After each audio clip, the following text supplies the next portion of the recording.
Voilà, bonjour à tous celles et ceux à qui j'ai pas pu dire bonjour. Et le titre de mon message, c'est « Je suis perdu, j'ai perdu ». Donc on va voir ces deux aspects de manière interchangeable. Et on peut être perdu ou on peut perdre dans beaucoup de situations. Il y a énormément de gens autour de nous qui perdent leur vie, qui perdent leur temps dans des passions, dans des péchés, dans des choses qui les troublent, qui perdent leur argent, qui perdent leur santé. Et qui un jour, à force de perdre des choses, ne peuvent que dire « je suis perdu ». Le taux de suicide augmente dramatiquement. Il ne s'agit pas seulement d'adultes qui ont connu des choses terribles, mais il s'agit de jeunes, d'adolescents. Et il y a une bonne nouvelle pour ceux-là, pour ceux qui sont dans le désespoir, c'est que Jésus est venu chercher et sauver ceux qui étaient perdus. Il est venu pour les chercher et pour les sauver. Il n'est pas question là, vous voyez, qu'il a essayé de repérer ceux qui le cherchaient. Non, c'est lui qui les a cherchés. Et il a sauvé ceux qui acceptaient d'être sauvés. Et j'aimerais prendre quelques récits de la Bible où les gens ont dit « je suis perdu » ou « j'ai perdu ». Alors il y en a, évidemment, il y avait le geôlier, c'était un qui pourrait s'ajouter à cette liste. Il avait le sentiment d'avoir tout perdu, d'être perdu lui-même. Mais le Seigneur est intervenu. Mais j'ai pris des petites histoires, et la première, ne tournez pas forcément, se trouve dans 2 Rois chapitre 6. Dans 2 Rois chapitre 6, il est question du prophète Élisée qui réunissait autour de lui des gens qui croyaient en Dieu, qui croyaient en la puissance de Dieu. Ce prophète avait vu la main de Dieu à l'œuvre d'une manière extraordinaire.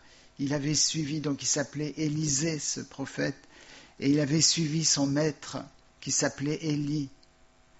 Et quand Élie est monté au ciel, Élisée a ramassé son vêtement, son manteau, et il a reçu une double portion de l'Esprit de Dieu qui reposait sur Élie.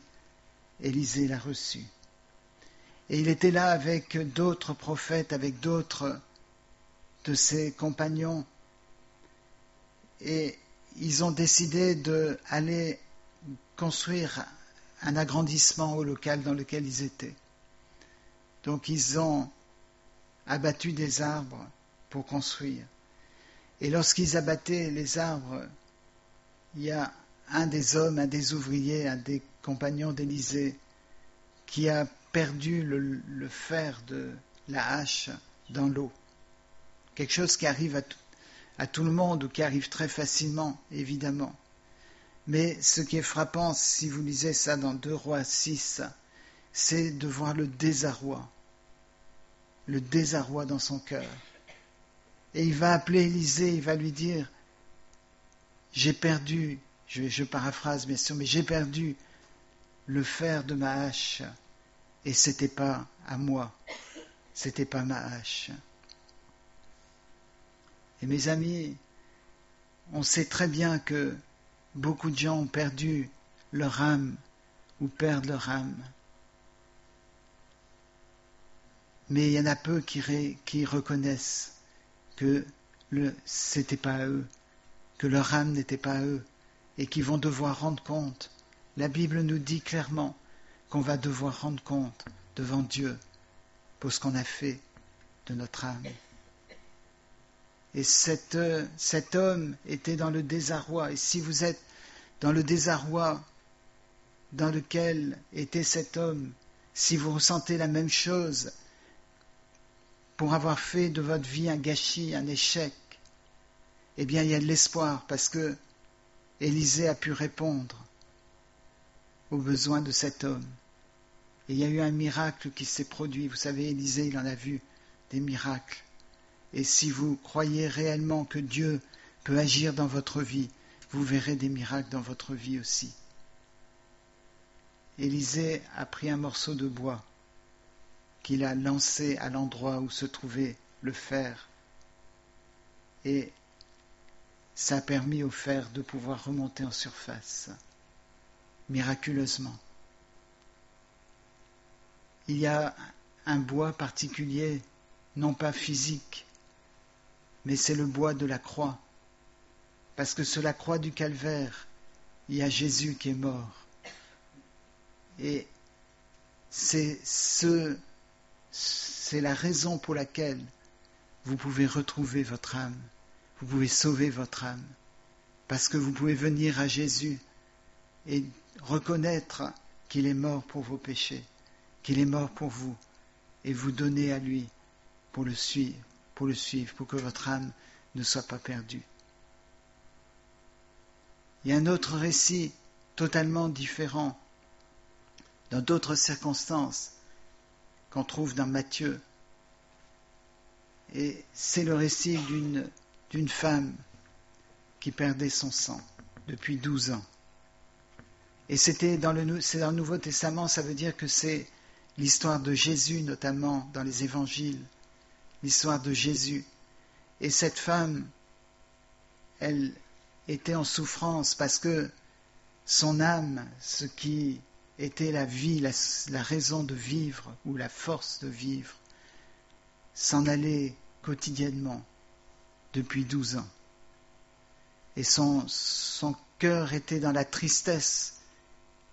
Et elle pouvait dire, j'ai perdu, je perds mon sang, je perds ma vie, je perds mon espérance. Et elle a entendu parler de Jésus.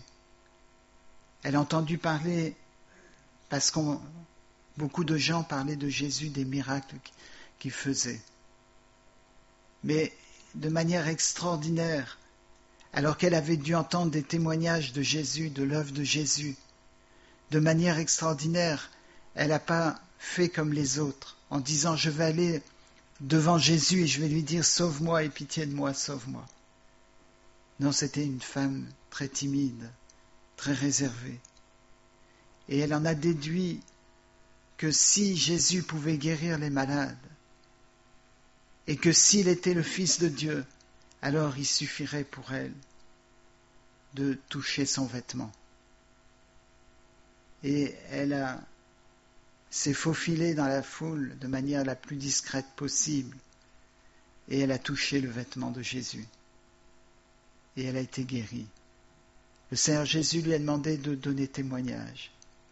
C'est dur, ça, parce que visiblement c'était une femme très réservée, qui avait peur d'être exposée. Mais le Seigneur a voulu qu'elle donne son témoignage.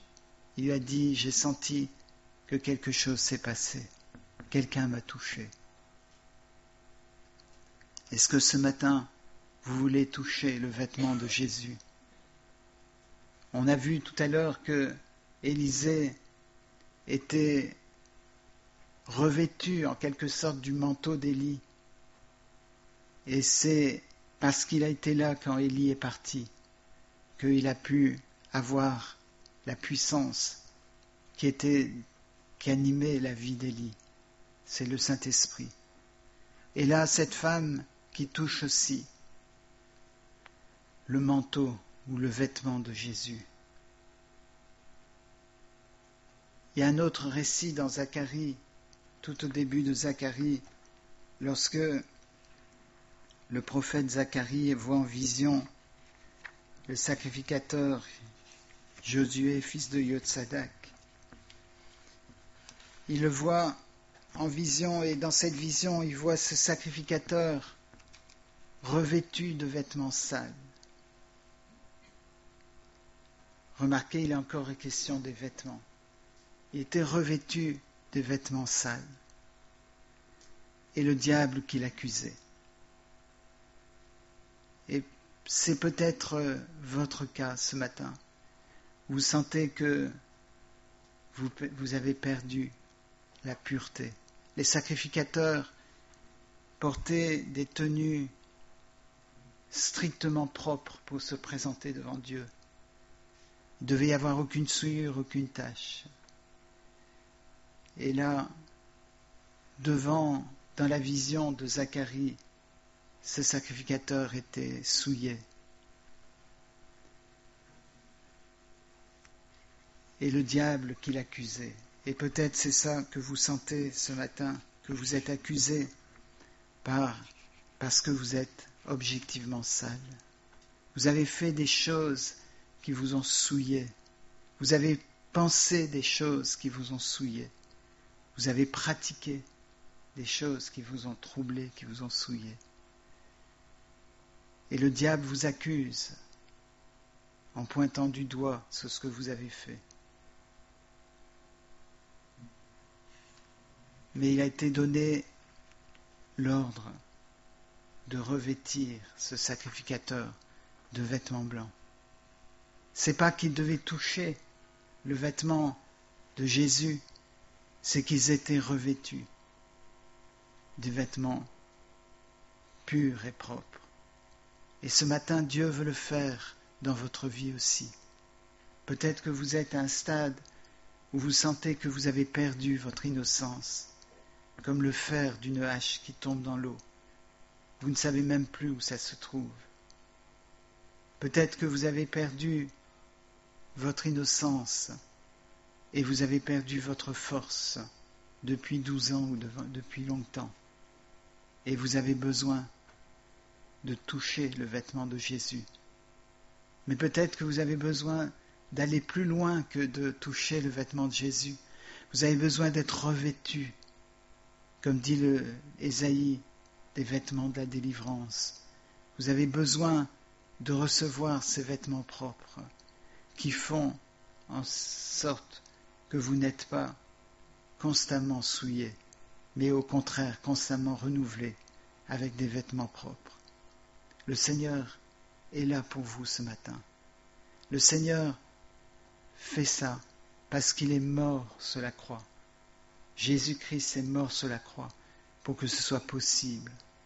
On va voir tout à l'heure qu'il n'est pas seulement mort sur la croix. Il veille aussi à ce que vous puissiez marcher en nouveauté de vie. Et donc, comme un quatrième exemple dans la Bible, il y a ce fameux chapitre d'Ésaïe, chapitre 6, où le prophète Ésaïe voit le ciel et il dit « Malheur à moi, je suis perdu, car je suis un homme dont les lèvres sont impures. Et je vis au milieu d'un peuple dont les lèvres sont impures. » Vous avez sur vos lèvres, sur vos pensées, sur vos cœurs, des choses impures. Et dans la présence de Dieu, il y a ce cri, cette conscience de la souillure. Je me rappelle comment, quand l'évangile était prêché, quand j'ai assisté à des réunions où il y avait des hommes qui étaient des malfaiteurs réunis et qui entendaient l'évangile, il y avait un silence parce qu'ils écoutaient, parce qu'ils savaient ce que ça voulait dire que d'avoir le cœur souillé, parce qu'ils savaient ce que ça voulait dire d'avoir le cœur impur. Si vous allez dans les prisons prêcher l'évangile, vous avez des gens qui savent ce que c'est le péché. Et quand vous prêchez avec puissance, ils entendent parce que ça répond à quelque chose en eux. Ésaïe, le prophète, a eu cette vision. Il a vu la sainteté de Dieu. Il a vu la propreté de Dieu. Il a dit « Malheur à moi, car je suis perdu ». C'était même pas « j'ai perdu », c'est « je suis perdu ». Et vous savez que l'un des anges, un des séraphins vola vers lui. Il a pris des charbons ardents sur l'autel et a touché ses lèvres, les lèvres d'Ésaïe. Mais il est dit aussi, si vous regardez dans Ésaïe chapitre 6, que les pans de la robe de Dieu remplissaient le temple. C'est une vision. Mais c'est ça dont on a besoin. Pas seulement de toucher le vêtement, pas seulement d'être revêtu de vêtements blancs, mais d'avoir les pans de la robe de Dieu qui remplissent le temple que nous sommes, de sorte à ce que notre vie soit constamment touchée par la grâce de Dieu, que notre vie soit constamment remplie de la présence de Dieu, que nous soyons revêtus des mêmes vêtements que le Christ. Vous savez, dans l'Ancien Testament, lorsque,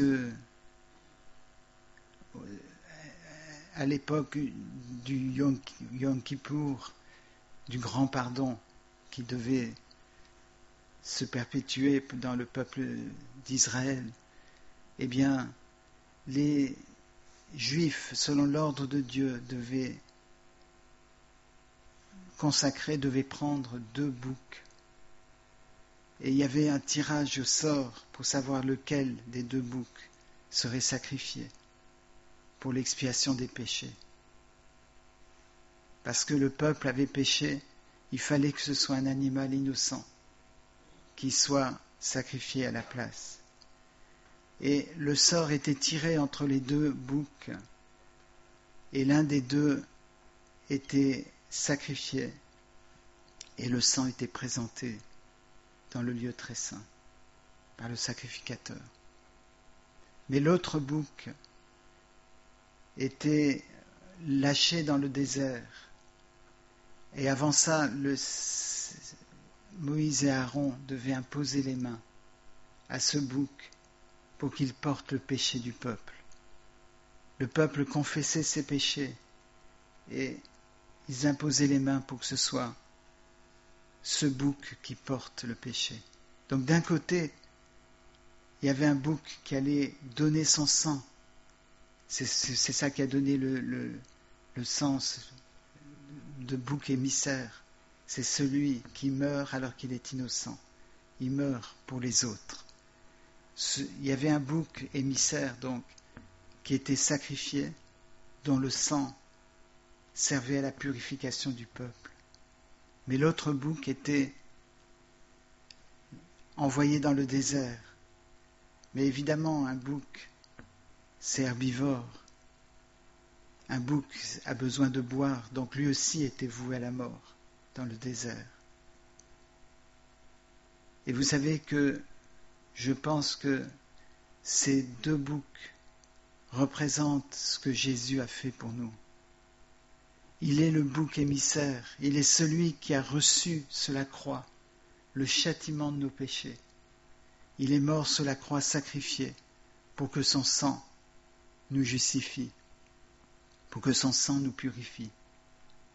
Mais Jésus est aussi allé au désert. Vous lisez ça dans Matthieu chapitre 4.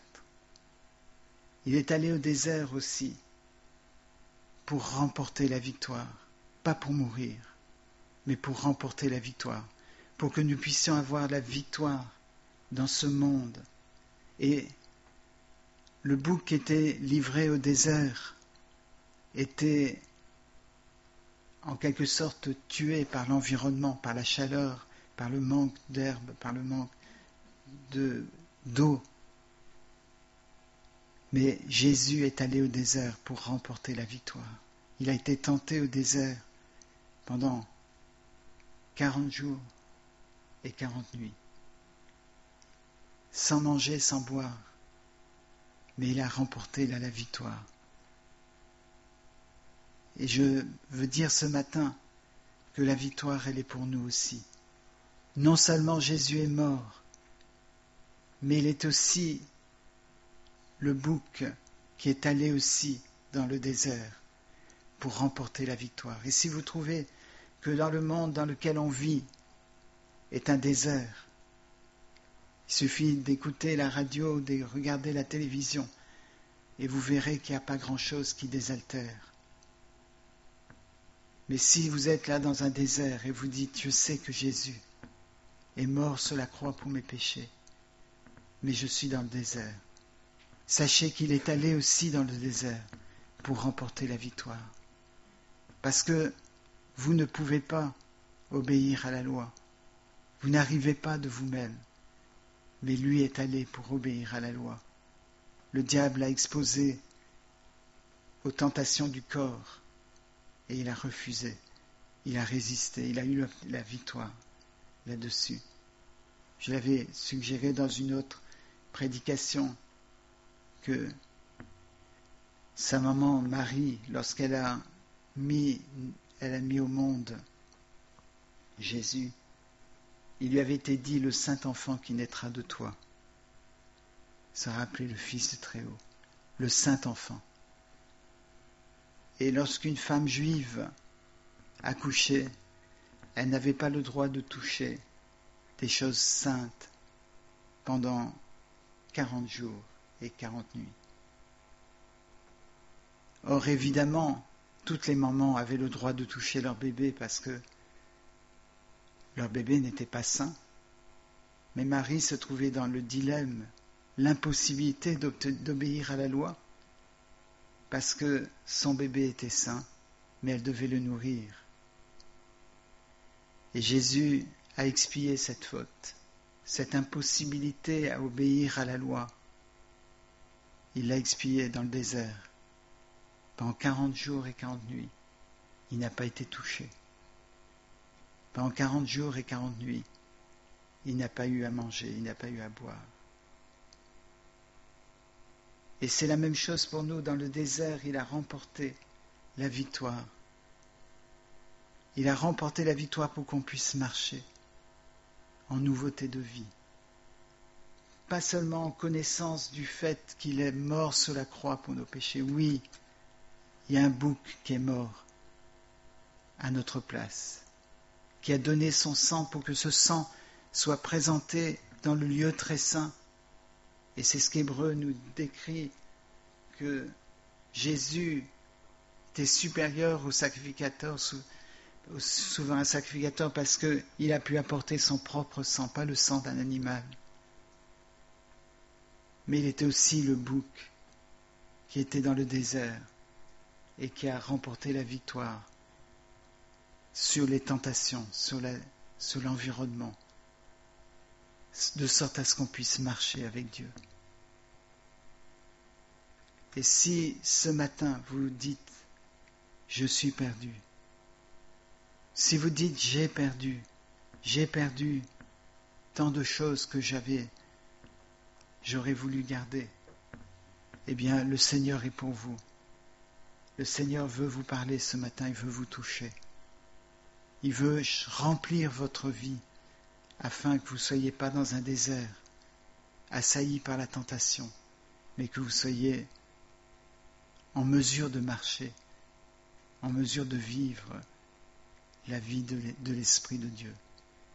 Alors on va prier quelques instants, et que ce soit pour la première fois que vous priez ou pour la 1000e fois, demandez si c'est dans votre cœur, demandez à Dieu très sincèrement d'agir dans votre vie, de se révéler à vous ce matin. Si vous avez besoin de toucher son vêtement, parce que vous êtes dans une situation qui vous trouble et vous savez que Jésus peut vous délivrer, alors en esprit touchez le vêtement de Jésus. Si vous avez l'impression d'être sale, alors acceptez les vêtements de la délivrance, les vêtements du salut. Si vous sentez que vous avez perdu quelque chose de précieux, et vous devrez rendre compte un jour devant Dieu pour l'avoir perdu parce que ça ne vous appartenait pas, ça appartenait à Dieu, eh bien demandez à Dieu de vous montrer, de vous révéler le bois du calvaire, le bois de la croix, qui vous permet de retrouver ce que vous avez perdu. On va juste prier quelques instants et dans le silence de votre cœur, vous pouvez demander à Dieu d'agir maintenant. Si vous avez des doutes, demandez à Dieu de se révéler à vous maintenant, dans ce moment de prière. N'hésitez pas à parler aussi après le culte, à demander la prière. Peut-être que le Seigneur vous demandera de dire à quelqu'un que vous avez touché son vêtement, qu'il a fait quelque chose dans votre vie ce matin. Mais laissez-le agir. Laissez-le agir, même si vous êtes chrétien depuis des années. Laissez-le toucher le domaine de votre vie qui a été perdu ou qui est perdu. Prions. Seigneur, notre Dieu, ta parole est sainte et tu es 3 fois saint. Mais tu te révèles encore aujourd'hui. Seigneur, ce n'est pas un texte que nous lisons, c'est ta parole qui nous parle. Seigneur, un texte peut nous laisser indifférents, mais ta parole nous touche, elle nous transforme. Et Seigneur, ce matin, je te prie pour ceux qui sont dans ces différentes situations où ils disent « j'ai perdu » ou « je suis perdu ». Seigneur, que tu te révèles comme celui qui est venu chercher et sauver ce qui était perdu. Seigneur, ce matin, tu veux agir profondément dans la vie de chacun d'entre nous. Et Seigneur, il se trouve que souvent, sont les plus grands pécheurs qui ressentent le plus grand besoin de Dieu.